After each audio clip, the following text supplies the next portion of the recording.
ሰላም እንደምን አላችሁ? ይህ አነቃቂና ትምህርት አዘል ቪዲዮ ነው። ሰብስክራይብ እያደረጋችሁ እንድትከታተሉኝ ጋብዛለሁ። አንድ በገጠራማ አካባቢ የሚኖሩ ባልና ሚስት ነበሩ። በጣም ይዋደዳሉ። በጣም ትወደዋለች፣ በጣም ይወዳታል። ባል ሚስቱም በጣም ያምናታል፣ በጣም ያከብራታል። በጣም ከምንም በላይ ሁሉ የነገሬ ነሽ እያለ ያለሷ ምንም ነገር እንደማያደርግ ሁሉ እየነገራት የሚኖሩ በጣም ተስማምተው የሚኖሩ እኔ ብስ አንቺ ብሽ ተባብለው የሚኖሩ ባልና ሚስት ነበሩ። በዚህ የቀና አንድ ጥላት ሁሌ እየመጣ ከጓደኛህ ከከሌ ጋር ሚስትህ ትማግጣለች፣ ትተኛለች ይለዋል። የኔ ሚስት እንዳታረግም፣ የኔ ሚስት በጣም አምናታለሁ፣ በጣም አውቃታለሁ እያለ ይመልስለታል። አሁንም ያ ሰው ድጋሚ እየመጣ እንደዛው ይለዋል፣ ተመሳሳይ ቀይ ይለዋል። ሰውየውም ሁሌ ሚስቴን አምናታለሁ ተወኝ እያለ ዝም ይለዋል። ከዕለታት አንድ ቀን ግን ድጋሜ ሲበዛበት ያ ሰው መጠራጠር ጀመረ። ነገሩ ሲበዛበት ትንሽ ሆዱ ሸከር ማለት ትንሽ እንደ መጠርጠር ያደርጋል። ወደ መንገድ ሩቅ መንገድ ይሄዳል ባለም ተዛ ተመንገድ ሲመለስ ያ የሚጠረጠረው ጓደኛው ከምሽቱ 4 ሰዓት እሱም እንደዛው መንገድ ሄዶ ተመልሶ ከጓደኛ ቤት ደር ብሎ አግልሎ ከሚስቱ ጋር እያወራ ይደርሳል።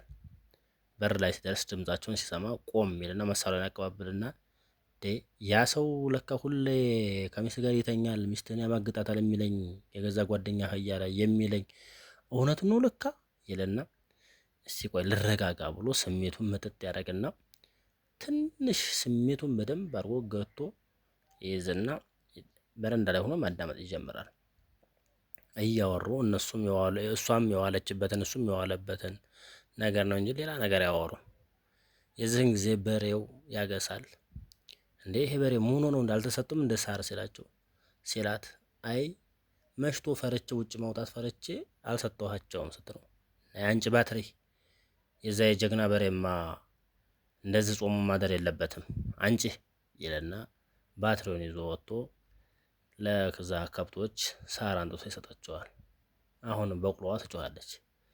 እንዴ አልተሰጠኝም እንደሷም ሲል አልተሰጠኝም፣ የዛ የጀግና በቅሎማ እንደዚህ ጾሟን ማደር የለባትም የጓደኛዬ የምወደው ጓደኛዬ ይልና አሁንም ሂዶ ለበቅሎዋ ገለባ አንጥቶ ይሰጣል። ትንሽ እየተጫወቱ ቡና እየጠጡ እንዲያለ ለዛ ናውጣ ያው ክፍለ ሀገር እንደምታውቁት አልጋ ለቆ እግር አጥቦ ነው የሚያድሩትና ና እዛ አልጋ ላይ ተኛ፣ ና ከልጆቹ ጋር ከኔ ጋር ተኛ እዛ አልጋው ላይ ስትለው እዛ ጀግና አልጋ ላይ አልተኛም፣ ወንድ ሌላ አልጋ ላይ ወንድ አይተኛም፣ በይዛን ጥፊልኝ ይላል። አረ ግድ የለህም ምናምን ብትለው አይ አይሆንም የወንድ ላይ አልጋ ላይ ወንድ አይተኛም፣ አንቺ ልጆችን ይዘው ተኝ፣ ልጆችን ይዘሽ ይዘው ተኝ ይላል። የዚህ ጊዜ ባለዛ እያዳመጠ ደስ እያለው ይሄ ነው የኔ ጓደኛ ማለት እንኳን ያልቸኮልኩኝ እያለ ራሱን ደስ እያለ በረንዳ ሆኖ አሁንም ያዳምጣል። እሷም መሬት ላይ ታነጥፍለታለች፣ እሷም ልጆቿን ይዛ አልጋዋ ላይ ትተኛለች። ከዚህ የምትማሩት አንደኛ አለመቸኮል፣ ለሚሆነው ነገር መቸኮል እንደሌለባችሁ። ቢቸኩል ኖሮ የሚወደውን ጓደኛ አስቀይሞ ነበረ፣ ባለቤቱንም አስቀይሟት ነበረ፣ ልጆቹንም በትኖ ነበረ።